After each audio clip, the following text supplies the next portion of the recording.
buena. Le doy la palabra inicialmente a la profe Juan y al profe Mulet. Gracias, Pablo. Buenas tardes. Muy amable por toda esta organización y propiciar este espacio de discusión. Ante todo, quiero agradecer y felicitar a Carolina Casas, quien hizo un esfuerzo inmenso con una revisión muy completa, pedagógica, didáctica, con un gran hilo conductor y nos trajo pues toda el recorderis de las bases fisiopatológicas en relación a neurotransmisores inhibitorios, alteraciones electrolíticas y todos los mediadores que están implicados en la génesis de un estatus epiléptico suprarrefractario.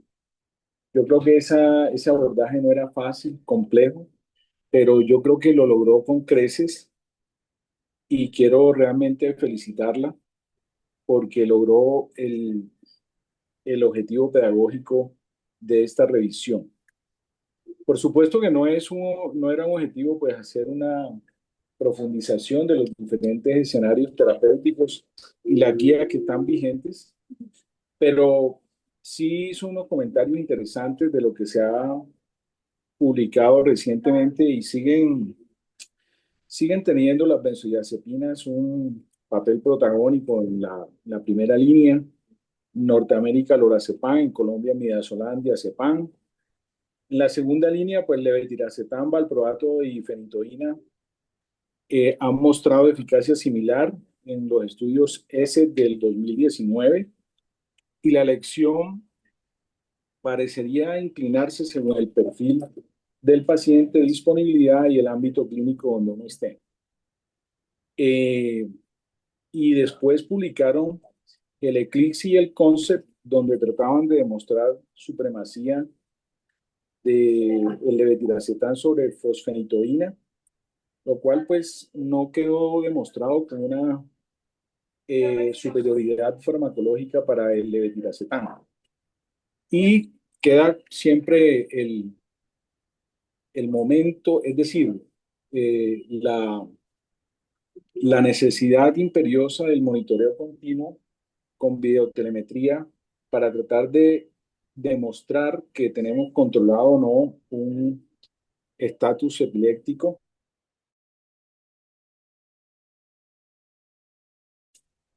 La ketamina como efecto coadyuvante, y lo otro es pues el temor inmenso que le tenemos a considerar el coma barbitúrico.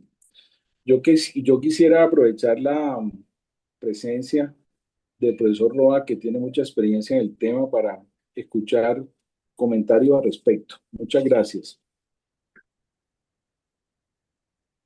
Bueno, claro, ¿qué te digo? La verdad, pocas veces oye uno una charla y créeme que he oído un montón de charlas y he visto un montón de cosas de estado epiléptico con un enfoque fisiopatológico tan claro como lo pusiste hoy. O sea, muy chévere desde la presentación inicial que enviaste, pues ya se veía cómo venía y la forma como lo abordaste muy buena. Sí, lo que te digo, pocas veces y en a gente en congresos grandes que oiga un enfoque de esta manera es muy raro. Esa es la primera. Lo segundo, además la claridad, lo concreto y la forma como lo expresaste súper bien y lo último que es algo en lo que hemos fallado antes y que no lo hiciste claramente, no fue así, es ceñirte en el tiempo. Esta parte de pronto a veces se le pasa a uno, pero cuando tú te vas a dar una charla en un congreso, esa parte es muy importante. Un expositor, por bueno que sea, que se pasa el tiempo, no lo vuelven a invitar. Claro, solamente felicitaciones porque muy chévere, de verdad, muy chévere y espero que haya sido útil para todos. Vamos a discutir algunas cositas y conversamos un rato, Caro, ¿estás ahí? ¿Me oyes? Sí, señor. Bueno, pues estudias, no sé si alguien tenga otro comentario antes de empezar a hacer discusiones, ¿no? Bueno, entonces, tú revisando esto, ¿qué aprendiste de nuevo? ¿Qué ventanas se te abrieron con lo que tú revisaste? Que estoy seguro que se te abrieron unas cuantas. Bueno, pues primero, yo siento que en algún punto uno se vuelve un poquito mecánico en cuanto hace las cosas y siento que entender la razón de la temporalidad fue fundamental. Así lo hubiera leído muchas, muchas veces antes. Creo que me sirvió entender por qué pongo ciertos medicamentos en cierto momento y por qué es importante algunas cosas y también todo lo que va mucho más allá y mucho más atrás y que probablemente incluso nos quedemos corticos solamente con llegar y poner anticonvulsivantes y ya está, mientras que de base están pasando tantos procesos, pues que igual tenemos que tener en cuenta al manejar estos pacientes, porque igual, pues definitivamente tiempo es cerebro y creo que pude interiorizar un montón este tema que yo creo que uno lee desde que es residente de pediatría. Y creo que también se abren muchas, muchas preguntas investigativas en cuanto a esos manejos que hacemos de forma temprana y más en los niños, más allá de pronto de la neuromonitorización y únicamente los anticonvulsivantes. Una cosa importante y era precisamente parte de lo que quería que me contaras, ¿de qué forma se ha venido haciendo el estado epiléptico y el manejo de la epilepsia en general en el mundo? Y como tú lo muestras en la evolución de los conceptos y del tratamiento, realmente ha sido algo que lo hemos hecho como muchas cosas en medicina con ensayo y error y con una muy poca base fisiológica de eso. Y la razón de esa poca base fisiológica es que no teníamos y todavía no entendemos muy bien cómo se daban esos procesos. Entonces empezamos diciendo que si convulsionaba tanto tiempo, pues le poníamos un medicamento y cuando uno va a revisar, básicamente lo que hay son esquemas de farmacológicos basados en evidencia, que está muy bien. Sí, está muy bien porque la evidencia te sustenta un montón de cosas, pero cuando llegan esos escenarios que son difíciles, el paciente que ya no responde tan fácilmente, ya probablemente esa evidencia se te sale porque son pacientes que están en los extremos de la campana. Entonces, si yo utilizo los esquemas convencionales de manejo de estado epiléptico, la probabilidad de que resuelva un estado epiléptico va a ser grandísima. Pero desafortunadamente están los pacientes de los extremos, que son donde tenemos que empezar a fijarnos un poquito más en esa fisiopatología. Entonces, tú me hablabas algo del tiempo y qué sucede antes de los 5 minutos. ¿Por qué hablábamos de los 5 minutos? Y esto es una cosa que quiero que nos quede clarísima. Pues de lo que revisé y en esos primeros minutos y segundos empiezan a ocurrir algunos procesos de fosforilación, de proteínas, alteración en la función de los canales iónicos, empiezan a cambiar todos los neuromoduladores, se desensibilizan los receptores, que ya digamos nos pone un poco en desventaja en cuanto pues a la aplicación de los medicamentos. Entonces, déjame un momentico ahí, pero resulta que llegaron y cogieron un montón de pacientes y normalmente una convulsión, ¿cuánto tiempo les duraba a los que no se volvían estatus? De 5 a 10 minutos. Entonces, cogían y más o menos una convulsión de durar más o menos 90 segundos, luego llegaron los neoyorquinos y dijeron, bueno, entre 90 y 3 minutos más o menos una convulsión dura sin que se vuelva estatus. Sí, eso quiere decir que la misma forma como yo empiezo a entrar en desventaja para usar medicamentos, también el cerebro pone en marcha una serie de mecanismos que son capaces de controlar ese estatus. Eso que podría ser potencialmente un estatus. Sí, entonces una de las cosas importantes del tiempo, y es que si bien es cierto como tú lo planteas, eso se puede empezar a descompensar desde muy temprano, pero también hay mecanismos intrínsecos que tratan de frenar esa convulsión. Entonces, el tiempo de los 5 minutos viene dado en que después de esos 5 minutos, la probabilidad de que esos mecanismos intrínsecos empiecen a actuar es muy bajita. Entonces, ahí es cuando yo digo, venga, empecemos a actuar de una vez en estos 5 minutos, porque la probabilidad de que esto se controle solo es muy bajita. ¿Sí? Pero, ¿qué pasa en los que sí se iba a controlar solo? Entonces, los que sí se van a controlar solo se van a controlar y por eso es el tiempo de los 5 minutos, es una cosa que quede muy clara acá porque, y probablemente Pablo y probablemente el doctor Mula y muchos me van a apoyar en esta parte, y es que muchas de las complicaciones que nosotros tenemos en pacientes que tienen estatus epiléptico o algo parecido, no se derivan del estatuismo, sino se derivan del manejo. Entonces pasa, el paciente que tiene 2 minutos convulsionando, yo corro a ponerle una benzodiazepina y hace depresión respiratoria. ¿Qué hubiera podido pasar con ese paciente? Dos cosas. que hubiera seguido en estatus o que se hubiera controlado solo porque los mecanismos de regulación hubieran funcionado. Es una cosa que quiero que quede muy clara y es, oiga, aguántense los 5 minutos, así los tengan al frente. Yo sé que esos son 5 minutos muy largos, pero aguántenselo, listo, ya van 3 minutos, ya vayan listando las cosas porque ya nos vamos acercando a ese límite, pero correr a poner una benzodiazepina en los primeros minutos eh, probablemente va a hacer que ese mecanismo que se iba a dar de control se pierda, ¿sí? Entonces voy a tener yo efectos que no son necesarios para ese caso. Entonces a eso venía yo con el cuento del tiempo y lo importante del tiempo y de ahí en adelante sí empiezan a pasar una serie de cosas. ¿Sí es claro eso, Caro? Sí, señor. Sí, porque con lo que tú decías, yo decía, no, pues yo el primer segundo le pongo benzodiazepina, ¿sí o no? Porque ya las cosas empiezan a pasar desde ahí. Mm. Sí, claro. Pero entonces, ¿qué pasaría si yo a todos los pacientes que convulsionan les pusiera benzodiazepina desde el primer minuto? Pues estaría poniendo un montón de benzodiazepinas y probablemente ganando un montón de efectos adversos a pacientes que no lo necesitan.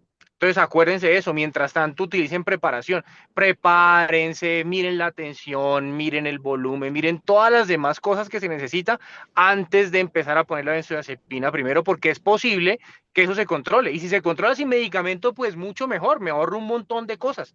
Si se logra ese tiempo. ¿Listo? Sí, señor. Es otra pregunta que tenía con esto. Cuando tú estabas revisando eso, ¿a qué se te parecía la fisiopatología del estado epiléptico? Uy, a cualquier enfermedad que tenga mucha inflamación. A Sepsis, por una ejemplo. inflamación, sí o no, ¿cierto? O sea, Sepsis. cuando uno lo ve, uno dice, esto se parece mucho a inflamación y cuando tú revisas en estado epiléptico, pues claramente lo que utilizamos son muchas benzodiazepinas, pero tú lo planteabas al final. Y no sé si te salía esa duda como que, oiga, ¿qué tal si esto yo lo empiezo a manejar como si fuera una sepsis? ¿Qué tal si empiezo a hacer un fenotipo específico de estado epiléptico en el que yo pueda determinar en dónde estoy parado con este paciente de estado epiléptico? Y una de la fisiopatología que tú mostrabas ahí es muy la fisiopatología del FIRES y del NORS que tienen un sustrato inflamatorio muy grande. Entonces ahí es cuando uno empieza y tú lo decías, venga, empecemos a buscar unas opciones terapéuticas que vayan un poco más relacionadas a esa fisiopatología sobre lo que está pasando y por eso también tengo que entender yo el paciente. No es lo mismo el niño que venía previamente sano, hace un pico febril, arranca convulsionar y no para con nada, que el muchacho que tiene una epilepsia de base, no se toma el medicamento y arranca a convulsionar. O que el muchacho que tiene una epilepsia de base, que nunca se ha controlado bien y tiene una encefalopatía epiléptica, ese convulsiona 3, 4 veces en el día y que un momento para otro le da una gripa o no le da o cualquier cosa y arranca a convulsionar de manera descontrolada. ¿Sí me entiendes? Que son tres escenarios distintos en los que yo podría aplicar tres formas terapéuticas diferentes. Sí, de acuerdo. Entonces tú ponías, oiga, ¿qué tal si le ponemos anakinra? ¿Qué tal si le ponemos esteroide? ¿Qué tal si hacemos un poquito de normotermia controlada para bajar temperatura, precisamente para frenar esa cascada inflamatoria? Y a eso también va la recomendación eh, de la charla y es, analicemos muy bien ese paciente ante qué estamos, a ver cuál sería la mejor opción. Si es el niño que tiene un FIRES, que arranca a convulsionar y no sabemos por qué era previamente sano, ¿sí? Quizás ser más agresivos en la detección de esa cascada inflamatoria, utilizando esteroides más rápidamente, utilizando terapias de recarga plasmática, utilizando inmunoglobulina más tempranamente, o si es el peladito que tiene una epilepsia que es de difícil control, que tiene 5 medicamentos y que cada que le da una gripa se descompensa. Sí, miremos a ver si de pronto esteroide nos puede funcionar, miremos a ver si otros sustratos energéticos nos puede servir, o si es el pelado que no se toma el medicamento y venía controlado y cuando no se toma un medicamento que tiene arranca convulsionar nuevamente y que quizás ese sea un poquitico más fácil de controlar con los medicamentos convencionales. Y lo que decía el doctor Mulet, si bien es cierto, el coma barbitúrico es una opción terapéutica y realmente lo es, pero hasta qué punto no debo yo complementarlo con otras cosas, hasta qué punto no produzco más problemas en la búsqueda de frenar una convulsión cuando lo que debería estar haciendo es mejorando el sustrato energético, mejorando el aporte de oxígeno, mejorando la tensión arterial y lo que hago es todo lo contrario. ¿Sí? Entonces, y vienen cosas como la dieta cetogénica. ¿Sí? ¿Qué necesitas tú garantizar en esa neurona? Un aporte energético. ¿Y cómo está el receptor, el transportador de glucosa cerebral en una barrera hematoencefálica que está hinchada y sin aporte energético? Pues disfunción. ¿Tengo? Disfuncional, muy probablemente. ¿Qué opción tengo? Pues le doy un sustrato energético diferente. Entonces me voy a utilizar dieta cetogénica más tempranamente, sabiendo que los cuerpos cetónicos tienen mayor facilidad de atravesar la barrera hematoencefálica, que la neurona perfectamente es capaz de sobrevivir de una manera muy adecuada a punta de cuerpos cetónicos y esa podría ser una opción. Entonces, terapias tempranas, dieta cetogénica, esteroides tempranos, manejo de la temperatura, quizá sean una buena opción para esos pacientes en estatus refractario. Y como tú lo ponías ahí, ¿qué tal si buscamos inmunomodulación o inhibidores de interleucinas, anakinra, cualquiera de esas de forma más temprana en esos pacientes que no frenan? Ese paciente que tiene lo que tú dices, una respuesta inflamatoria voladísima en la cabeza y que necesitamos hacer algo para frenar esa respuesta inflamatoria, que es lo que me está perpetuando el estado epiléptico. ¿Y qué opinas de la ketamina? Pues fisiológicamente y cuando tenemos mucha más cantidad de receptores NMDA externalizados, pues podría ser una opción, claramente no de entrada, pero sí cuando ya se empieza a prolongar en el tiempo y más cuando ¿Cuán- tenemos ya muchos fármacos. ¿Y cuántos minutos esperarías tú para ponerle una ketamina? Viendo lo que tú veías que el receptor se empieza a internalizar y que lo voy perdiendo, el de benzodiazepinas, que es el GABA.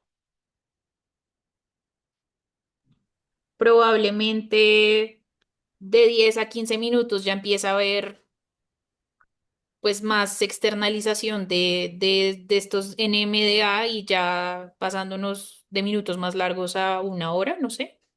Y yo pensaría también, como tú lo pones, en los primeros 10 minutos, 15 minutos, podría ser una muy buena opción. Sí, porque ya estoy contando en que se me están acabando los de benzodiazepinas, entonces me toca buscar una opción distinta, ¿cierto? Sí. Y si tengo una encefalitis contra receptor NMDA, Ay, no, doctor, espere. No, pues no sería una opción. O sea, no sería mi... probablemente no me funcione tan bien, ¿cierto? Probablemente no me funcione tan bien. ¿Lo usarías? ¿Ensayarías? Mm, pues sí, yo ya sé que tengo la encefalopatía contra NMDA, probablemente no. Probablemente no de primerazo, pero y si no lo sé, pues de pronto sí le uso. Y miro si me sirve. Y hay una cosa que sí sucede y es que cuando pasamos de la hora o cuando pasamos de ese refractario a super refractario, ya las medidas que empiezan a buscar las personas son las desesperadas y busquemos a ver qué ponemos. Pero si uno se organiza de la forma como tú lo estabas planteando, oiga, miremos qué paciente tenemos, qué perfil tiene, qué puede estar predominando dentro de la fisiopatología, yo podría empezar a declinarme sobre ciertas cosas específicas. ¿Sí? Entonces puede empezarme a declinar sobre, venga, ¿qué tal si le ponemos dieta cetogénica temprana? Porque este niño de por sí ese cerebro como que siempre ha estado medio tocado en el paciente que tiene encefalopatía epiléptica y empieza con estatus, o qué tal si empezamos con esteroides, o qué tal si simplemente le empezamos a bajar la temperatura y lo ponemos un poquito más frito, ese que tiene firis y que tiene una respuesta mediada por temperatura, ¿sí o no? De acuerdo. Entonces más o menos caro. ¿Algo más que añadir? No, señor, por ahora no. Sí, muy chévere, de verdad felicitaciones. No, muchas Es gracias. muy, muy, muy bacano poder discutir así, de esta manera. ¿Me ayudas con los casos? Empezar, no sé si alguien, alguna otra intervención mientras tanto.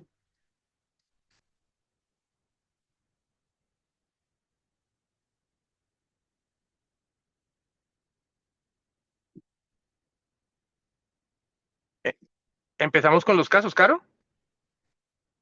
Sí, señor, ¿lo leo? Sí, porfa, el primero. Bueno. Es que, Entonces, es una niña de 9 años que extrae a urgencias luego de casi una hora de episodios convulsivos intermitentes. Según los padres, en ningún momento ha recuperado del todo la conciencia entre los episodios y ahora presenta una nueva crisis que se prolonga por más de 6 minutos. Al llegar al servicio se observa actividad motora tónico-clónica generalizada con desviación ocular superior y abundante salivación. Durante los intervalos previos entre crisis se describía hipotonía marcada, ausencia de movimientos voluntarios y una respuesta muy limitada a estímulos. El examen neurológico revela pupilas simétricas y reactivas, reflejo corneal apenas presente y clonus sostenido en ambos pies.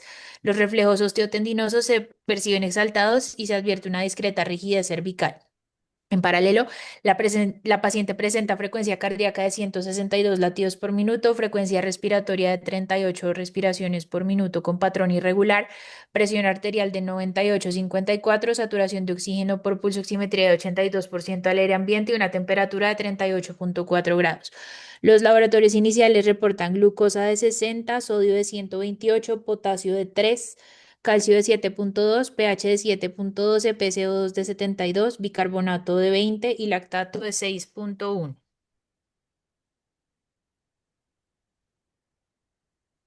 ¿Sigo leyendo? ¿Cuál es la pregunta? En esta paciente que no recupera la conciencia entre crisis, ¿qué mecanismos fisiológicos a nivel neuronal explican la pérdida progresiva de la inhibición y el predominio de la excitación sináptica? Entonces, bueno, ahora sí les toca a los otros, claro, ya puedes sentarte y disfrutar el resto de la charla. Muchas gracias, doctor. Muy amable. ¿Quién va? ¿Quién levantó la mano?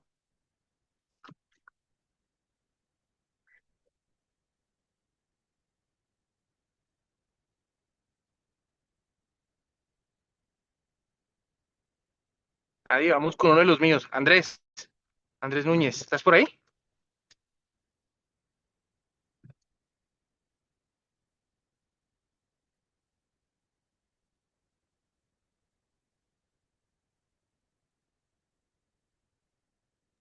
Alguien que le ayude a Andrés. Como diría el profe Pablo, profe, o están muy tímidos o apabullados. Glorita, Glorita, salva la patria.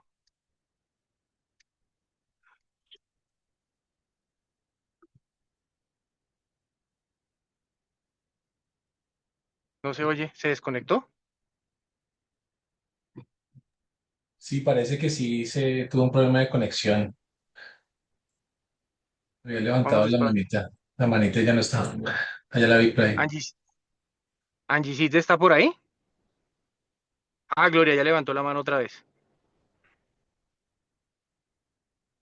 Activa el micrófono, Glory, por favor.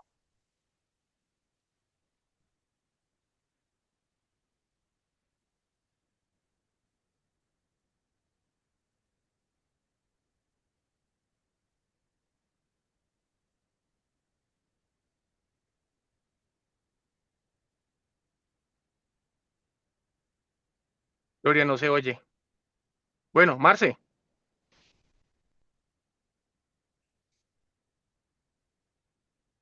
Ah, dicen que no deja desactivar el micrófono. Ya miro, profe. Listo. No, ellos con esas ganas de hablar y nosotros no dejándolos hablar, eso es ¿qué? De pasar carta de queja, de no los dejamos participar.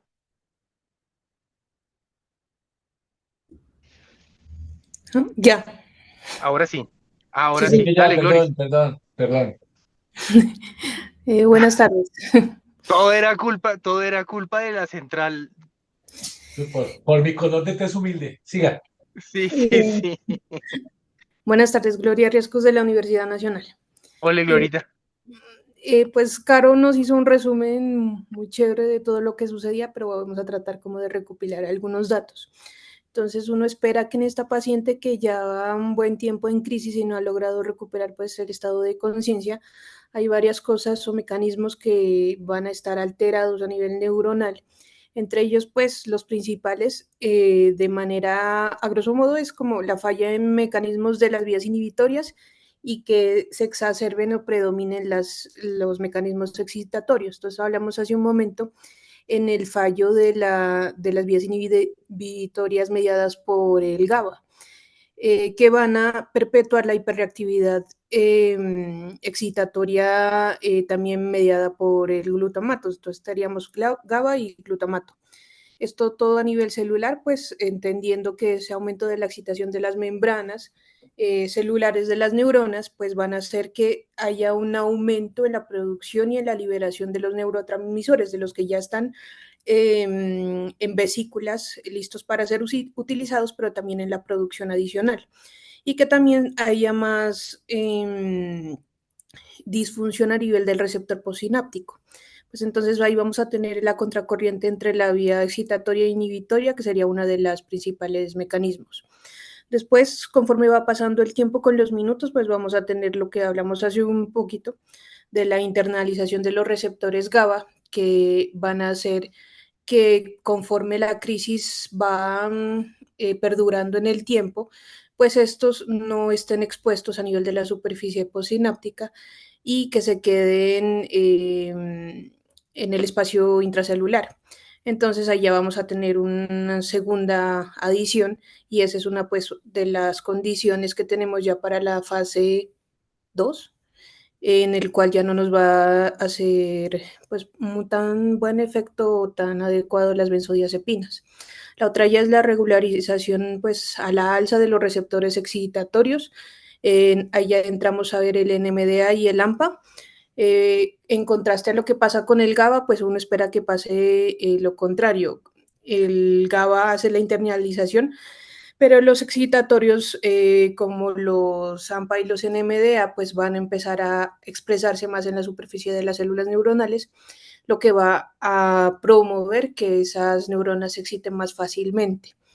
Después entran los mecanismos ya un poco más a nivel de la expresión génica, que serían los cambios en la expresión de los neuropéptidos a nivel neuronal, que ya está más condicionado al tiempo que va produciendo, que se va perpetuando la crisis. Entonces, pues ahí vamos a tener el aumento de la producción y de la liberación de la sustancia P, de la neuroquinina, y también ya la disregulación con la disminución de la producción del neuropéptido y de la somatostatina, como habíamos visto dentro de los mecanismos de down regulation que nos mostró Caro Casas. Además, hacia adelante, pues hablamos hace un momento que se parecía mucho el estado convulsivo a la sepsis y al choque séptico, entonces el proceso inflamatorio, conforme se va organizando, la inflamación se va volviendo exponencialmente peor. Y ya empieza a haber una disfunción no solo neuronal a nivel de membrana, sino disfunción mitocondrial, la cascada del proceso inflamatorio, los procesos de apoptosis, la ruptura de la barrera hematoencefálica, la mayor entrada de las sustancias excitotóxicas y el daño por los neurotransmisores mismos. Y ya al final, pues, tenemos ya con más tiempo cambios ya genéticos y epigenéticos que ya están asociados a las alteraciones en la expresión del ARN. Ok. Por ahí estaba Marce, había levantado la mano, ¿cierto? Sí, pues Marce, ¿quieres también. complementar algo? Sí, hola, profe, ¿ya me oye? Sí, sí, sí, ¿Me oye? sí, fuerte y claro. Eh, sí, pues aparte de decir que sí, que Carolina hizo una exposición de 30 de sus 40 minutos acerca de esto, entonces no hay mucho más que decir y que Glorita también ya hizo un muy buen resumen. Lo único adicional es acerca como ya de los procesos intracelulares que llevan a la muerte, a la programación de la muerte celular, entonces yo encontré algunas cosas sobre las especies reactivas de oxígeno de las cuales nos habló, de las cuales nos habló Caro y de las especies reactivas de nitrógeno, pero pues en estas en ese artículo hablaban sobre todo también de, pues siempre se ha hablado de la mitocondria y las especies reactivas de oxígeno, pero aquí ponían también como blanco que los receptores NMDA podían estimular la actividad NAP oxidasa, que es una enzima que está sobre pues la membrana celular y también puede producir la mayor cantidad de especies reactivas de oxígeno y que por eso pues ahora se están dirigiendo como algunos blancos, pues se tiene como un blanco terapéutico también esta zona para trabajar sobre, pues, sobre posibles tratamientos en el futuro de los estatus refractarios. O Eso sea, era ¿qué todo piensas de lo la que, ketamina según eso que estás viendo ahí? pues que sí sirve. que Entonces, claramente funciona. Y también entonces, pues eso sí es que no lo revisé para esta vez, pero sí recuerdo que alguna vez para encefalitis NMDA sí se puede usar porque tiene como un efecto, no, es que no lo recuerdo bien, pero yo tengo por ahí el artículo, pero sí se usaba la ketamina para la encefalitis, lo que usted le preguntaba antes a Carolina. ajá. Entonces creo que desde ese punto de vista no va a ser mucho tiempo en el que vamos a tener que ir ascendiendo la ketamina más arriba en el nivel como lo ponía Caro ahorita, ¿sí? Ponerla mucho más tempranamente. Eh, y la otra cosa es que, pues obviamente el uso de un medicamento viene dado pues, por la evidencia que tenemos. Y tenemos medicamentos que tienen evidencia de casi 100 años, como el fenobarbital y la fenitoína. Entonces es muy difícil desmontar una evidencia de uso de tanto tiempo con medicamentos nuevos como el levetiracetam, con la acosamida, pero pues esto poco a poco. Y lo mismo pasa con la ketamina. Se va a demorar un buen rato en empezar, en que la ketamina logre ocupar ese espacio que tiene las benzodiazepinas, pero no estamos muy lejos. Es decir, ponerlas un poquitico más cerquita es una buena opción. ¿Mm? Esa no es, esa es una buena opción. Eh, ¿Angie estaba por ahí? No, creo Sí, que sí. profe, sí estoy, pero Eh, ¿Pero qué? em, Dime, dale. señor, no, Caro, ¿puedes poner la anterior? Ay, ¿el caso? El caso, sí, el caso. Ya ahí está. Bueno, quiero que miren ustedes esto y díganme qué no les gusta de eso, de ese caso. Miremos las últimas dos líneas. Todos los laboratorios. ¿Quién habló ahí? Yo, Juliana Silva, Ah, Juli. Ah, bueno, espérate que está. Entonces, Juli, ¿qué pasa con el laboratorio que no te gusta? pues Doc, digamos que si no va a haber, hay muchas alteraciones electrolíticas que podrían explicar directamente el episodio convulsivo.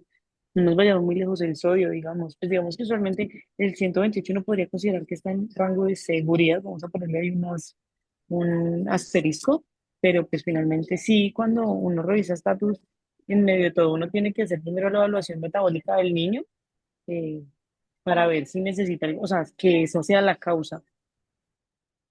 Tú me dices rango de seguridad ¿para qué? Para evitar episodios convulsivos. O sea, uno podría esperar o sea, digamos que un sodio de 128 estacionario, o sea, como 128 como valor, no esperaría que estuviera relacionado con algún episodio convulsivo. Uno esperaría que si el descenso fue mucho o el ascenso fue mucho, sí, pero pues por otros mecanismos. ¿No? Entonces, eso decía yo, por eso hacía la pregunta seguridad ¿para qué? Uno 128 es el sodio al que uno lleva a un paciente que tiene una convulsión por una hiponatremia, ¿sí o no? Entonces, es lo que uno dice, lo lleva por encima de 125 y ese es un sodio de seguridad para que la hiponatremia no sea la causa de la convulsión. Pero, ¿cómo les suena a ustedes tener un 128 para una barrera hematoencefálica que está inflamada y está disfuncional en un paciente con un estatus refractario?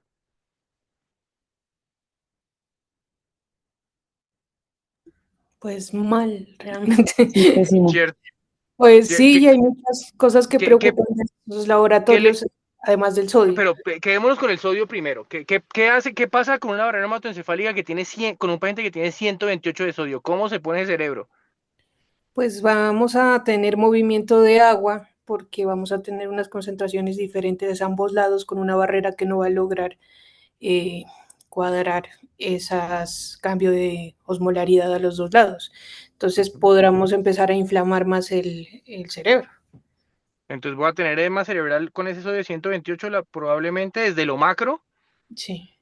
muy probablemente, ¿cierto? sí, Entonces, así de primerazo, ¿qué hacemos con el...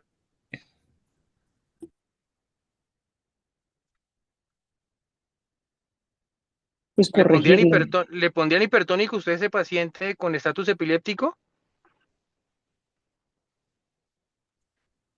Sí, Doc. Probablemente le pondría yo estatus, si estuviéramos hablando solo del sodio y luego seguimos. Potasio de 3, ¿me También. preocupa? También, pues es que una de las cosas importantes en el manejo del estatus no solamente es el manejo farmacológico, la línea esa que todos hemos visto mil esquemas de los tiempos, sino también uno de los pilares importantes es mantener pues, la hemodinamia del paciente y mantener el resto del paciente, mantener la reanimación del paciente permanentemente, la tensión arterial, la hipoglicemia,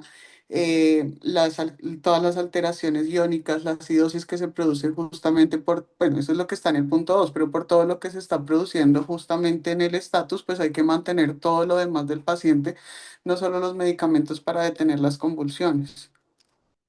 Entonces pasemos al punto 2 también, Marce, de una vez y completemos en qué hacemos ahí. ¿Cuál es la pregunta 2?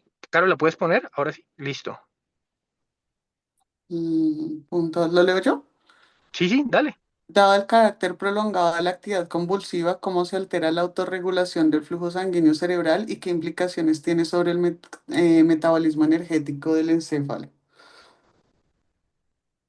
Y entonces, Eh, Marce, bueno, pues entonces yo leí que pues, al iniciar la crisis, eh, al iniciar la crisis pues, de la paciente, pues está todavía en un estado, empieza un estado como hipermetabólico en el que se va a incrementar toda la demanda de glucosa, oxígeno en el cerebro, que se puede aumentar hasta en un 300%, que en respuesta a esto pues se va a aumentar el flujo, se va a procurar aumentar la presión arterial y el flujo sanguíneo cerebral.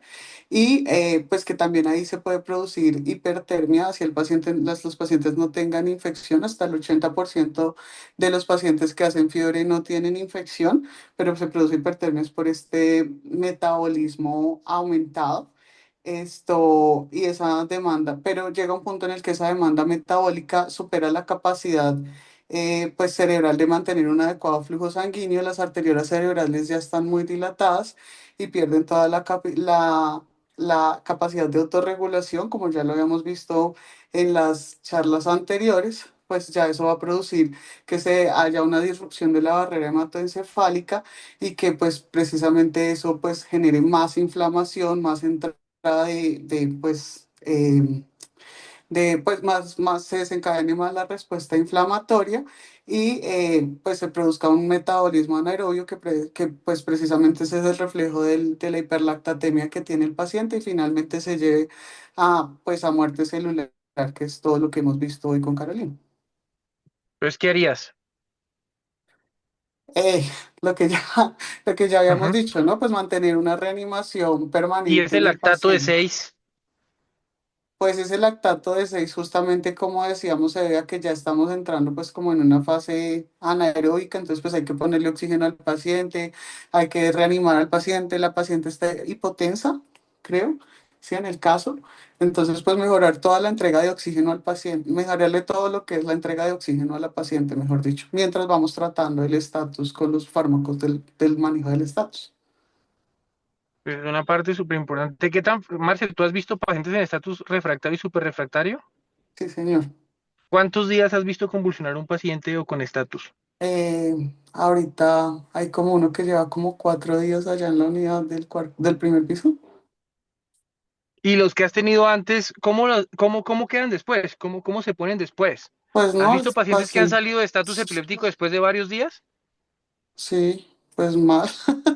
Pues cómo quedan, están edematizados. O sea, por ejemplo, ese niño está edematizado, está con fuga capilar, está haciendo distermias, está con soporte vasoactivo, así está.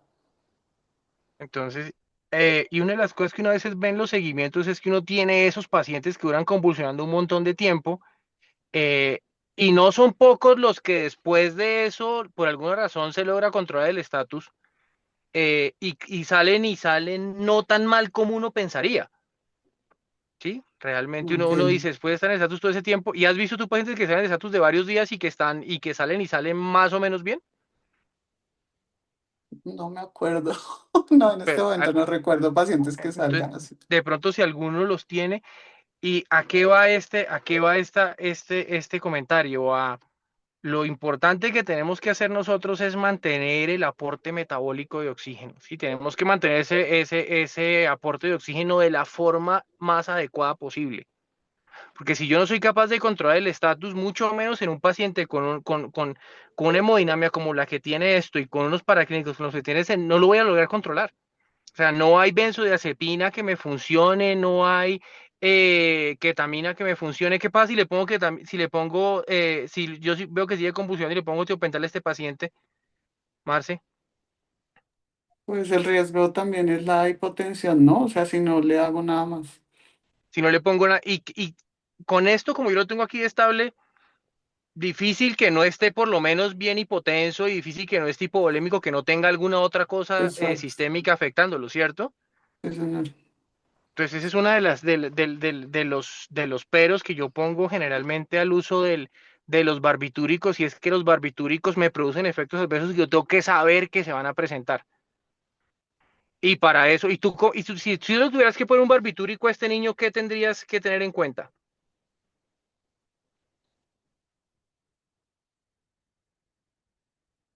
Marce? Ya, es que se me ha perdido el micrófono. Eh, pues nada, para ponerle tiopental o algún barbitúrico a esta niña de 9 años, pues lo mismo, pues ya está ventilada, no mentira, no está ventilada todavía. Pues eso va a ser Probablemente no, depresión pues con ese respiratoria, pH no pero sé si.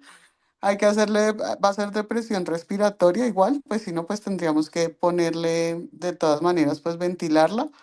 Em, También pueden hacer esto, pues los efectos cardiovasculares que ya habíamos visto, también pueden hacer arritmias, también pueden hacer, ¿qué otra cosa hacen esos niños? No sé. Hipotensión, dice David Leonardo por Hipotensión, acá. sí, hipotensión, o sea, lo que decía, de efectos cardiovasculares, pues hipotensión, choque, lo que ya habíamos dicho, que por eso en esa niña difícil porque ya está en choque, y arritmias. Y también pues la depresión respiratoria, creo que son los dos más importantes, no sé si me estoy pasando algo. Eso es, si no, pero ¿cuál es el objetivo cuando yo llevo un paciente a coma barbitúrico con barbitúricos?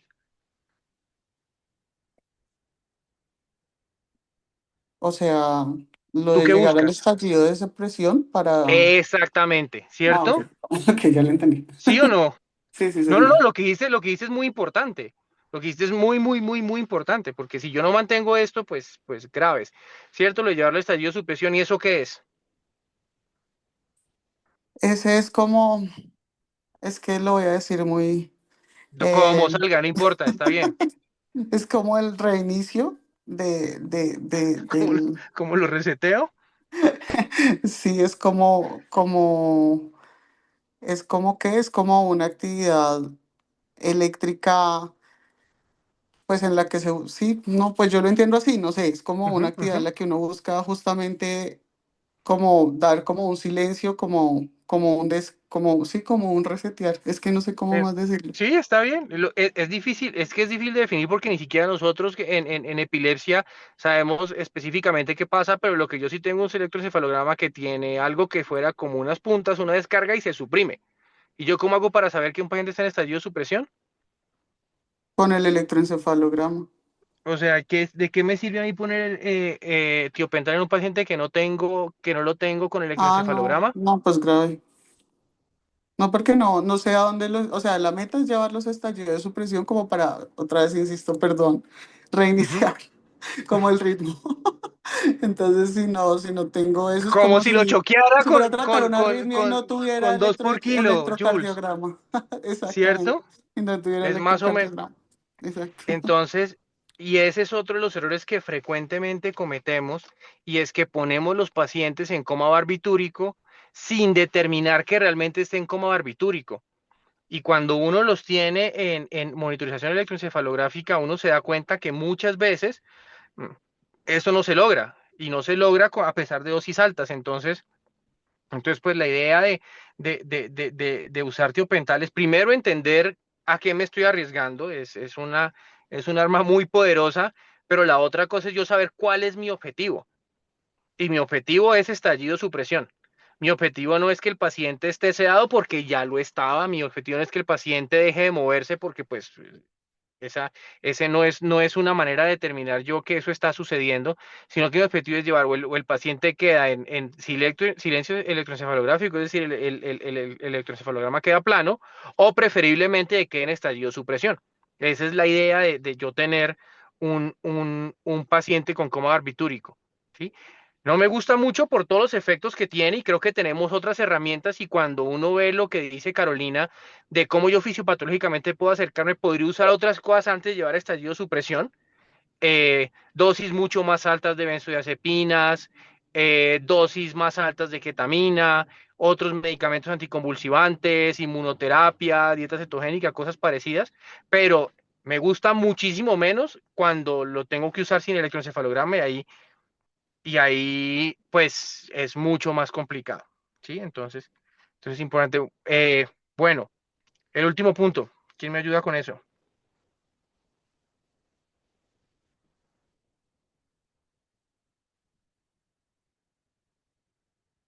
¿Llevamos a lista?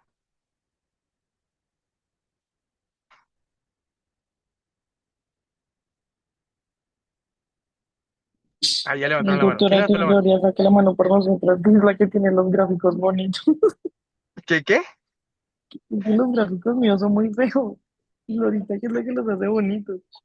Mm, Bueno, dale, Glory, si alguien más nos ayuda. ¿Cuál es el objetivo del último punto? Profe, ¿me deja compartir pantalla? Dale. Ah, sí, Pero había un no, par bonitos, pero dale, dale, dale.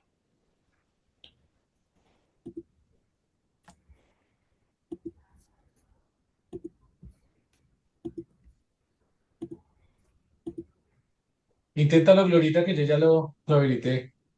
ahí pueden Ya verlo. está, ya está, Ya, ya estamos dejando participar a la gente, Glory, dale tranquila. ya sí, ya les quitamos el castigo, ya. Muchas gracias. Glorita, con todo gusto. Bueno, aquí colocaban como hacer como no me acuerdo.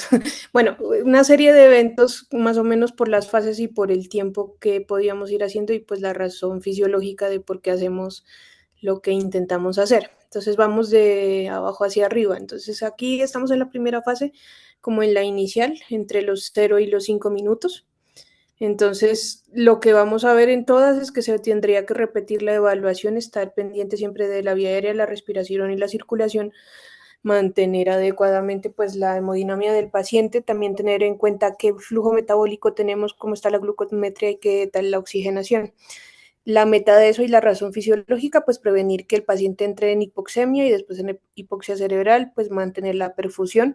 Así estemos en la primera parte de la convulsión, en la que todavía pues estamos en el chance de que el cerebro responda y haga sus mecanismos compensatorios. Entonces la idea es corregir disfunciones sistémicas y para evitar dañar más en un cerebro que está convulsionando. Pues tener el acceso vascular listo para hacer la intervención posterior, monitorizar al paciente, mirar si tiene algún desequilibrio electrolítico, una acidosis metabólica o respiratoria o algún tipo de alteración que pueda estar condicionando como causa, como efecto del estatus convulsivo. La administración de la primera dosis de benzodiazepina, que en este momento pues todavía estamos en la parte en que podemos usar los receptores GABA para hacer el agonismo y pues en este punto sí podríamos tener una potencia de inhibición neuronal pues mayor. Y pues porque tiene el efecto en general es rápido. Cuando ya vamos pasando entre los 5 y los 20, 30 minutos, ya estamos encontrando que el estatus está establecido. Tenemos que seguir reevaluando signos vitales, mantener el oxígeno y la ventilación, el aporte de glucosa, estar pendiente de la glucometría otra vez, pero aquí ya tenemos que pensar en que probablemente esos receptores GABA se están internalizando y buscar otro mecanismo de acción diferente. Entonces aquí entra la segunda dosis de benzodiazepina, mientras vamos pensando, vamos alistando los otros medicamentos que tengamos a la mano. El de tiracetam, pues con mecanismos de acción diferentes, evidencia modular, proteína SB2A, inhibidores de los canales de calcio, inhibidores de los receptores NMDA. Lo de la ketamina que hablaban hace un momento era porque tiene mecanismos adicionales a la inhibición de receptores en NMDA. Entonces, no solamente nos vamos por esa vía y podemos pues echar manos de otros mecanismos de acción de la ketamina. Y el fenobarbital también entra aquí, pues dependiendo de la edad del paciente, dependiendo de la etiología que estemos pensando, pero pues aquí ya toca pensar en otro mecanismo de acción diferente a las benzodiazepinas. Si vamos subiendo, estoy resumiendo un poco todo lo que dice acá. En la fase 3 ya estaríamos entrando a un estado refractario, lo colocan entre 20 y 60 minutos, entre 30 y 60 minutos. En estos seguimos en el monitoreo general de UCI, pero además, pues ya desde cercano ya al paso de una fase a la otra, deberíamos ir pensando en la monitorización electroencefalográfica continua, pensando en lo que va a pasar después o si vamos a lograr realmente controlar el estatus convulsivo. Entonces, la idea es confirmar que la actividad sigue presentándose, pese a que haya evidencia motora o no de que esté en estatus, pues principalmente como en el caso de esta niña, pues que entra en alteración del estado de conciencia, a veces no sabemos si está en un posictal o si realmente fue que sigue en un estatus convulsivo y no ha recuperado la conciencia. ¿Y cómo haces tú para saber la diferencia? Aquí, en esta parte, pues si tengo el monitoreo electroencefalográfico, pues esperaría tener cambios específicos a nivel de las ondas neuronales. ¿Y la clínica te ayuda? ¿Algo en la clínica que te ayude? Pues podría estar en el punto en el que ya estamos disminuyendo la respuesta, por ejemplo, compensatoria cardíaca, que estemos en taquicardia, que estemos con alteración de las pupilas, polimnea. Podría ser cierto, pero ¿qué elementos clínicos te pueden ayudar a ti a saber que un paciente está en estatus no convulsivo? Si me Clínico, dices ninguno, estaría muy bien. ninguno. Entonces, uno de los mitos que hay respecto a esto es pensar que la semiología me ayuda a mí a entender si un paciente está en estatus no convulsivo o no. Y realmente no es así. Cuando yo tengo una descarga simpática o, por el contrario, parasimpática, cuando empieza a caer toda esa respuesta inicial, la probabilidad de que las pupilas cambien es grandísima. ¿Sí? Entonces El es muy ictus difícil. pupilar. El hipus pupilar es una respuesta que incluso se puede dar en personas normales.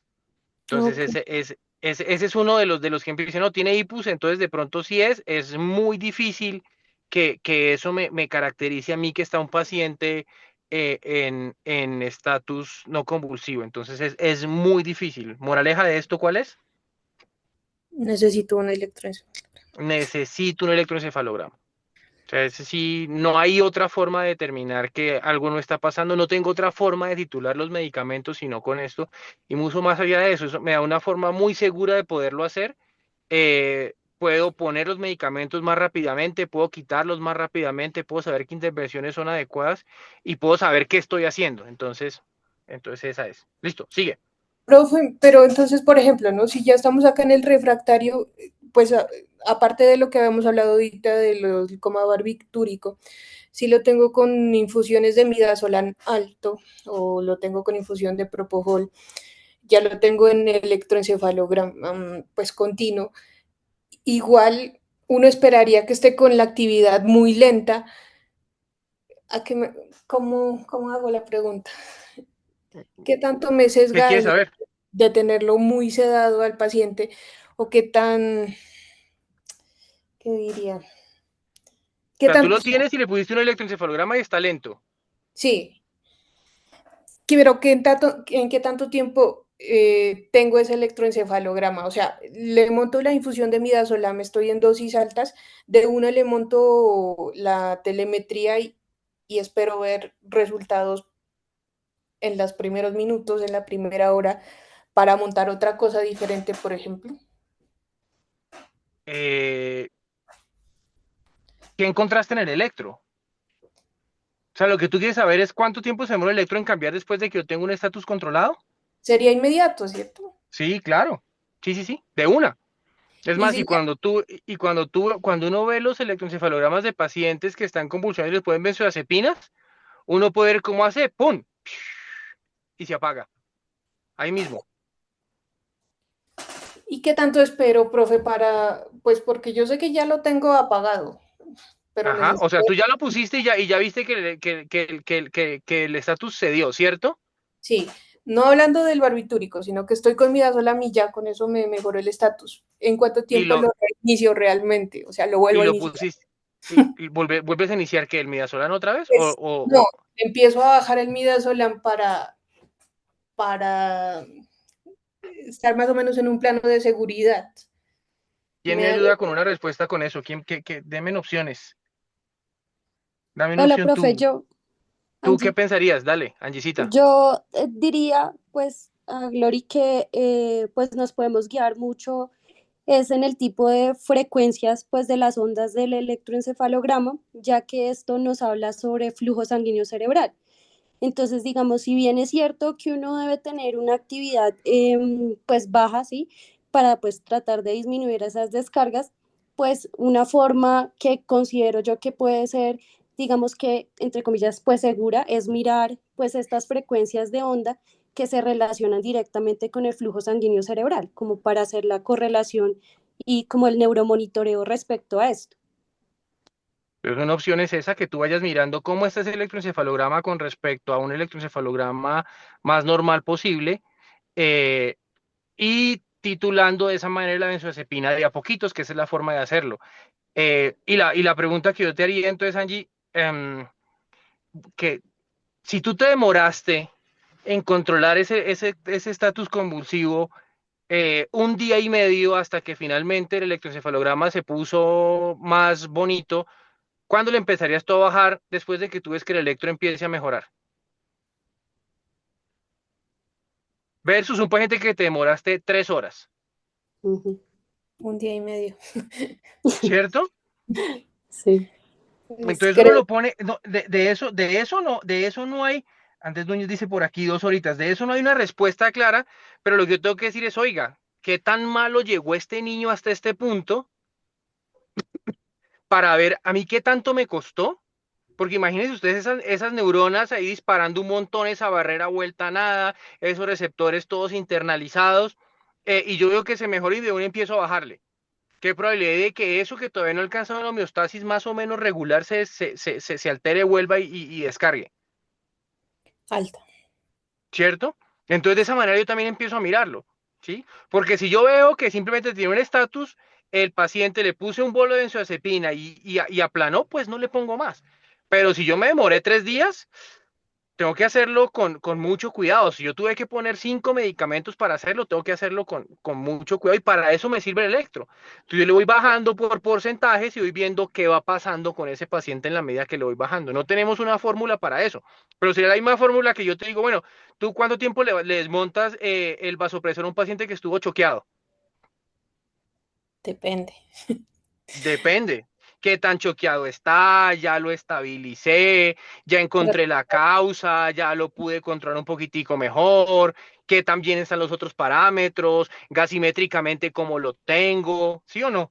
Sí, señor. Sí. Porque es que mira que, y lo planteaba Carolina, la fisiopatología no es muy distinta a la de una inflamación muy severa. Y Cierto. entonces, yo creo que nos queda mucho más fácil a nosotros como intensivistas entender cómo manejar eso que al neurólogo. Porque el neurólogo me va a cuadrar eso en términos de tiempo y en términos de evidencia y nosotros vamos a entrar a decir, venga un momentico porque nosotros tenemos una fisiopatología y por fisiopatología yo creo que podíamos hacerlo de esta manera. Y voy ensayando y veo que no mejora y vuelvo y le pongo, ¿sí? ¿Cuál es la dosis máxima de benzodiazepinas? Mm, mm, no sé. Aquí el residente Iván Perdomo Ramírez dice no hay.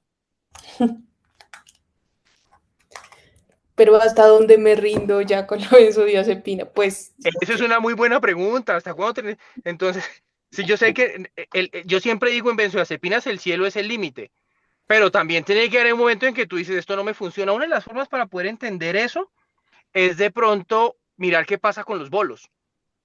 Entonces, cuando hablan de, yo pongo una infusión de benzodiazepinas cuando el paciente está en estado refractario, eh,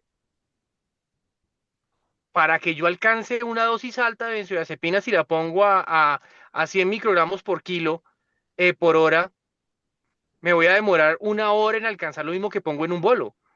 Entonces le voy poniendo bolos y voy viendo cómo responde. Y la llevo 500 microgramos, 1 gramo, y yo digo, no, ya esto no funcionó por este lado. Sí, no me caso con esa misma, pero pues el cielo es el límite, eso sí. Ok. Dice el Felu, ya subió a Felu con este comentario, es más fácil rendirse en el amor que con las benzodiazepinas, está muy bien. Ay, pucha. El otro Felu grande, Jaime Fernández, pregunta, esta sí está dura. Hola, Wanda, buenas tardes y mil disculpas que me Pasito, perdí un pasito, pedacito pasito. de la charla. No, tranquilo, tranquilo, tranquilo. Pero esa pregunta es para ti, es para el fellow grande, doctor Roa.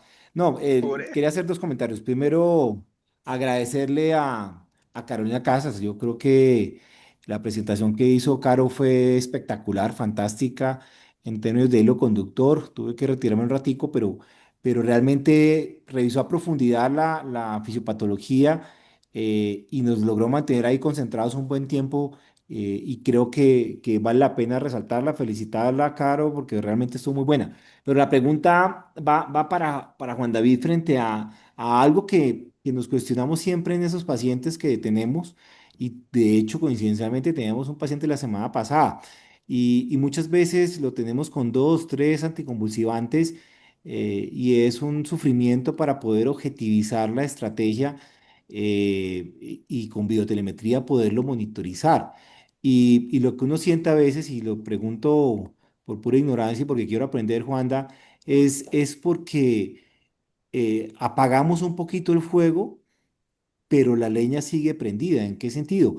Los biomarcadores y los anticonvulsivantes que usamos ninguno modulan exactamente eso que acabas de decir tú y es la inflamación que tiene como consecuencia una cadena de descargas neuronales que al final no se han logrado controlar.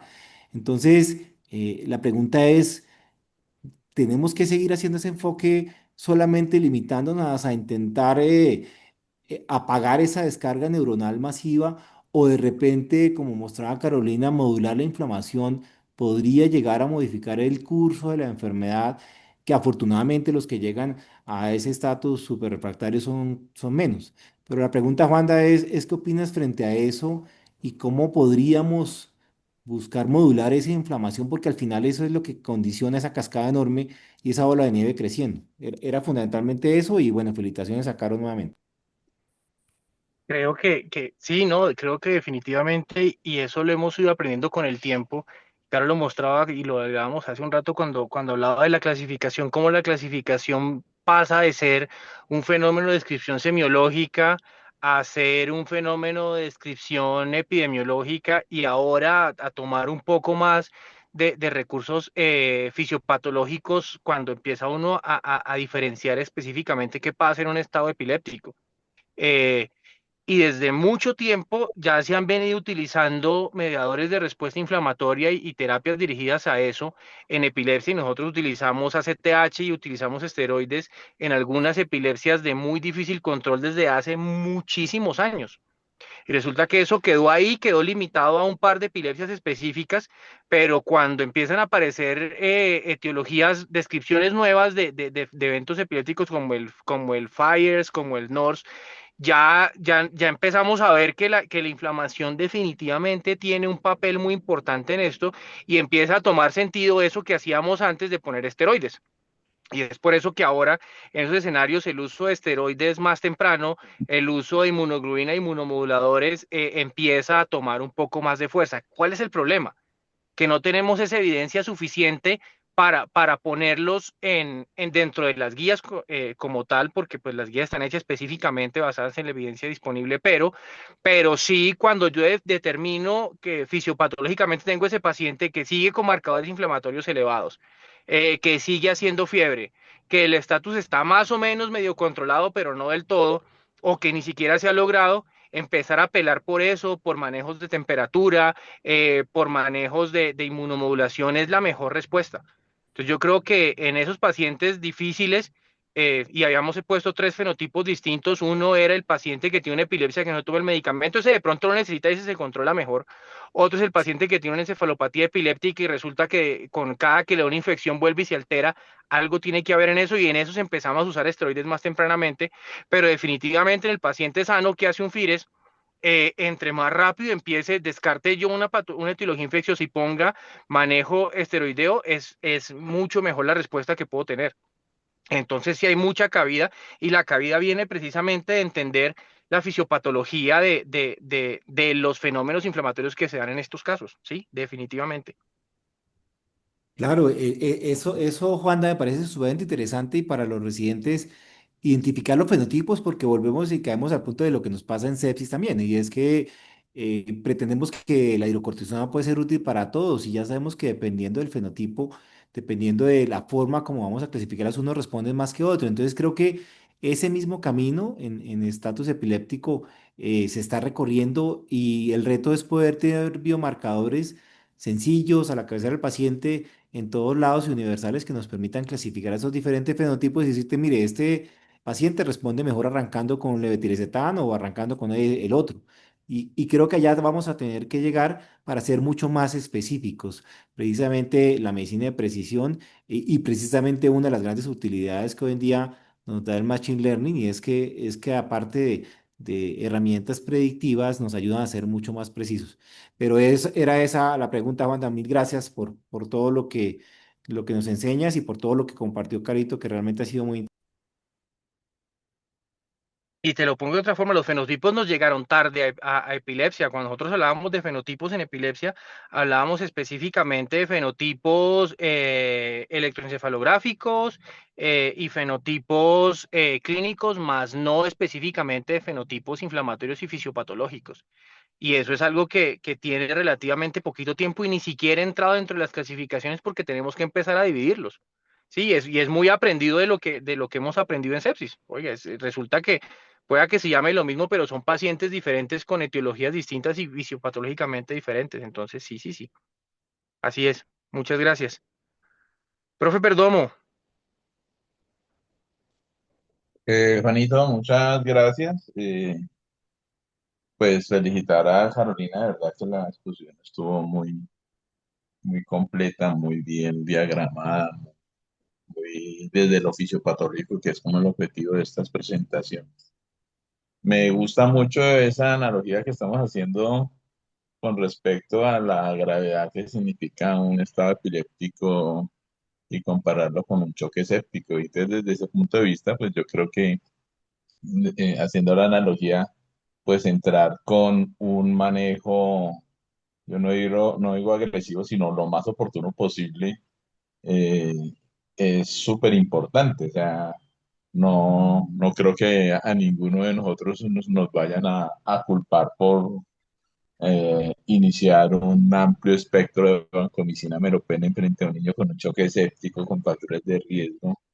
Si finalmente encontramos que es una E. coli sensible a ampicilina, pero lo hicimos bien desde el principio cuando sentimos que teníamos que dar duro un golpe inicial. Entonces, creo que esa rapidez con que nosotros tratemos de llevar al control del estado epiléptico tiene que ser como una prioridad. Yo quisiera pues hacer como algunos comentarios con respecto a ciertas cosas con base en la experiencia. Creo que el papel de grabar la convulsión en esos primeros minutos, creo que para los neurólogos es de mucha utilidad y ya el acceso a tener teléfonos que permitan la grabación de las convulsiones a veces, para mí es sorprendente ver cómo la semiología que logran detectar nuestros compañeros neuropediatras los orienta con respecto a decidir tempranamente escoger o no un anticonvulsivante porque vieron ciertos detalles que para nosotros pueden ser no tan significativos.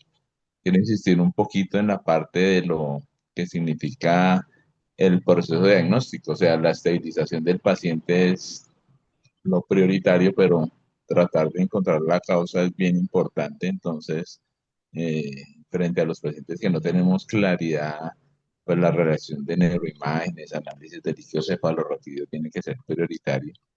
Y nosotros que nos enfrentamos al manejo de niños, siempre tener presente la posibilidad de que estén intoxicados.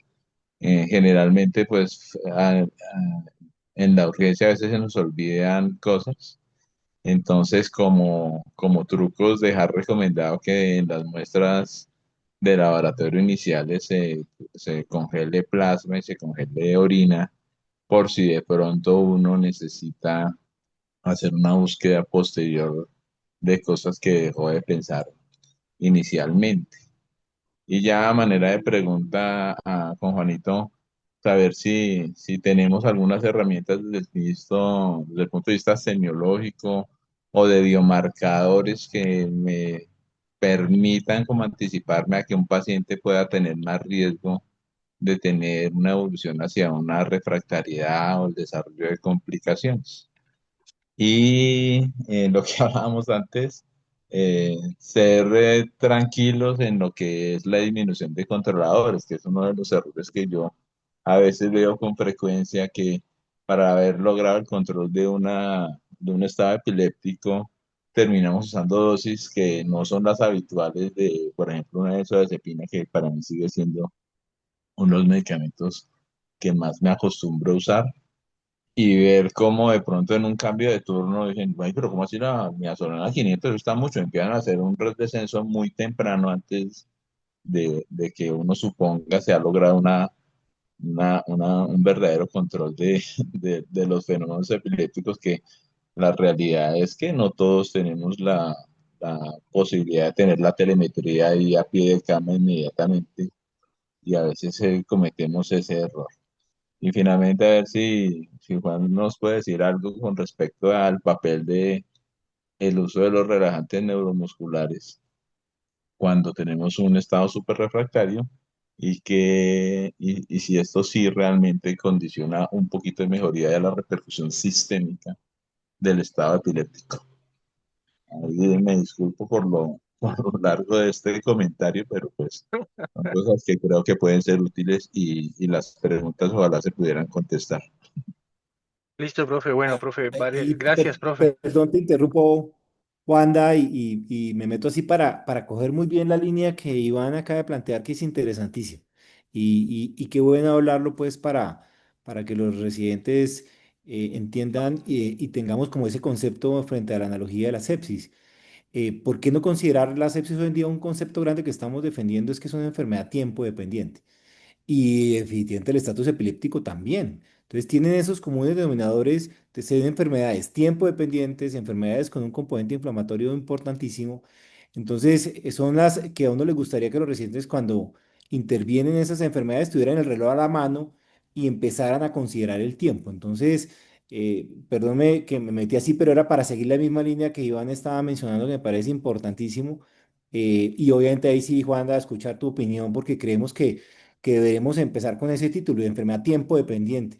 Y es lo que al final nos puede llegar a cambiar desenlaces. Era ese comentario pequeñito. Mil gracias.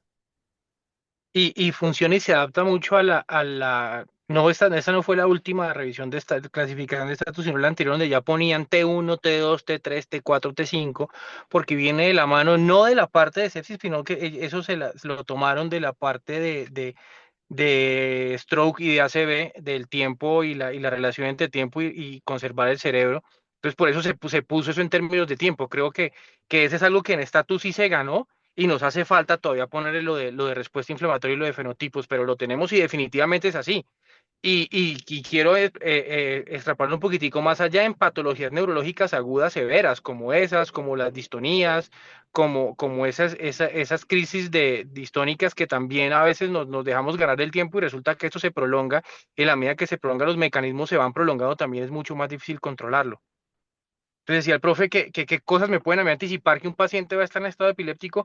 Eso lo empezaron a estudiar en epilepsia, pero específicamente muy desde la semiología y lo que pasaba con esos pacientes. Entonces veía uno que los pacientes no todos los pacientes tienen riesgo de estar en estatus. Uno tiene pacientes que convulsionan y tienen 5 medicamentos y nunca han entrado en estatus, pero sí definitivamente los pacientes que entre más temprana edad o entre más temprano en el curso de su epilepsia, los que tienen epilepsia, tienen estatus, van a entrar en estatus con más facilidad. Esa es una. La otra es la relación que existe con la infección y específicamente infecciones virales y estado epiléptico refractario y superrefractario. Entonces es algo que es, cuando uno ve un estado epiléptico en un niño que es refractario o superrefractario, piensa en dos cosas rápidamente: o tiene una neuroinfección o tiene un fenómeno inflamatorio autoinmune o inmunomediado ahí andando. Son las dos cosas que le dicen a uno que el estado epiléptico va a ser difícil de controlar. Desafortunadamente no tenemos elementos electroencefalográficos ni elementos clínicos que nos puedan ayudar más allá de eso, pero en lo que uno sabe de epilepsia son esas dos cosas. El que siempre está en estatus y se pone y es difícil de controlar, y el que no. ¿A qué viene también eso? Háganle caso a los papás también muchas veces, que a veces los papás llegan a urgencia y le dicen a uno, no, es que él siempre convulsiona y entra en estatus. No esperen a que entren, acomoden los medicamentos, cuadren lo que tengan que cuadrar. Y otra cosa que también le dicen, mire, es que él siempre le ponen fenitoína y la fenitoína no le hace, le sirve que le pongan tal medicamento. También háganles caso, porque esos pacientes muchas veces han pasado por eso un montón de veces. Esas por ese lado. Y la otra pregunta era, profe, en cuanto a que ya no me acuerdo, perdóname. El papel de los relajantes. O sea, cuando tú decides, va Ok. a poner relajantes. Entonces, eso tiene anécdotas y uno se burla de compañeros que han puesto relajantes para no ver más convulsionar a un paciente. Una de las cosas que tiene, pues no hay una cabida para el relajante muscular en estado epiléptico, mucho más porque después de que pasa la fase aguda tónico-clónica generalizada, esos pacientes realmente entran en inhibición muscular y lo que hacen es que quedan quieticos y no se mueven tanto. Pero si definitivamente yo tengo un paciente que está elevando CPK porque está teniendo crisis con mucha frecuencia, que ya lo tengo sedado, que no le he podido controlar y que eso va a ser algo que me esté sumando a esa descompensación metabólica, probablemente el relajante podría tener una cabida ahí, pero pues saber cuánto tiempo lo voy a poner. Porque lo que yo tampoco quiero es tener un paciente, y eso vamos a ver en la próxima, que es enfermedad neuromuscular, que resulta que me sale el relajante, me sale el estatus, y me sale el estatus con un desacondicionamiento bárbaro, condicionado por todo lo que tuvo más los relajantes. Entonces, no sé, profe lo decía específicamente por eso, por buscar esa respuesta inflamatoria, porque claramente el relajante no me va a quitarle el estatus, pero lo que sí va a hacer es que en la fase y en los pacientes que tienen clónicas en las que el gasto energético y el compromiso por lesión muscular es muy grande, ahí podría servir. Sí, lo digo porque realmente muchas veces la actividad muscular epiléptica continua termina generando citoquinas, inflamación que termina generando Ujú. la falla orgánica múltiple, aunque sabemos que la sola actividad epiléptica cerebral es capaz de generar falla orgánica múltiple. Pero si yo Y tengo un niño que lleva horas convulsionando, sé que es muy probable que termine generando disfunción orgánica múltiple por la inflamación que termina generando la actividad. solo por eso, sí, señor, sí, profe, totalmente de acuerdo, totalmente de acuerdo. Que no quede aquí el cuento que los relajantes musculares quitan el estatus y que no nos quedemos tranquilos sabiendo que porque ya no lo veo convulsionar no está pasando, porque esa es la otra cosa que puede pasar. Entonces, usarlos, sí, si tenemos en ese escenario específico, como el profe lo dice, y monitorizado para saber en qué momento ya puede empezar a quitar no solamente relajantes, sino el resto de cosas. Eso es. Y listo. Profe, muchas gracias. ¿Quedamos ahí, muchachos?